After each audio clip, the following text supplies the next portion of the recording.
দিনটা ছিল দুর্গাপুজোর দশমী, কিন্তু উমা চলে যাচ্ছে বলে মন খারাপ একেবারেই নয়। কারণ আমরা পড়েছি বেরিয়ে গন্তব্য ভৈরবকুণ্ড। হ্যালো, কি খবর সবার? আমি ইন্দ্রাণী শুভেন্দুকে নিয়ে চলে এসেছি আবার। সকালে উঠেই শুভেন্দু বলল, চল ঘুরে আসি অরুণাচল। এমন সারপ্রাইজ শেষ কবে পেয়েছি না ঠিক মনে পড়ছে না।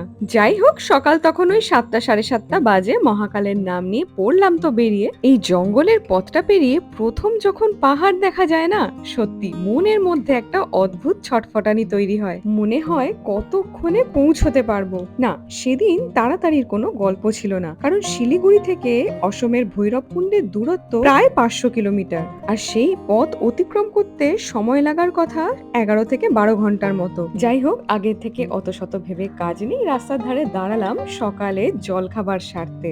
বাইরে বেড়াতে বেরিয়ে জল খাবারের চেহারাটা এরকম বদলে যেতে দেখলে কার না ভালো লাগে বলুন। সেই পেটাই পরোটা খেয়েছিলাম বোধহয় সেই ডাইনোসরের আমলে। বেশ ভালো লাগছিল খেতে। তারপর খাওয়া দাওয়া সেরে রাস্তার ধারে এই ইত্যাদি প্রভৃতি নানাবিধ কারণে এদিক ওদিক একটু দাঁড়াতেই হচ্ছিল। আমার সামনে এই নদীটি হচ্ছে মূর্তি নদী।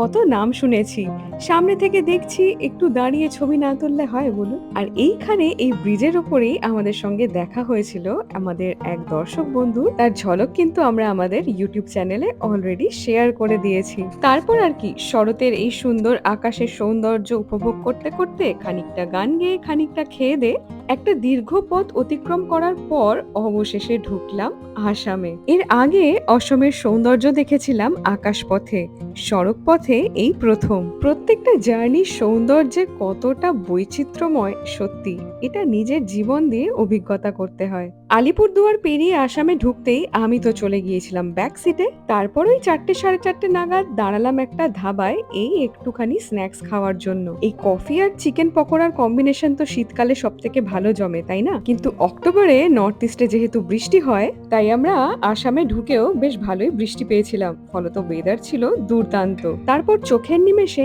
এমন ঝুপ করে সন্ধে নেমে এলো, গন্ডগোলটা শুরু হলো ঠিক তখন থেকেই। শুভেন্দুও নিল একটা ভুল পথ। তারপর সেই খারাপ রাস্তা অতিক্রম করতে আমাদের যা বেগ পেতে হয়েছিল, সেই সব গল্প তো অলরেডি করেছি আমাদের বড় ভিডিওতে।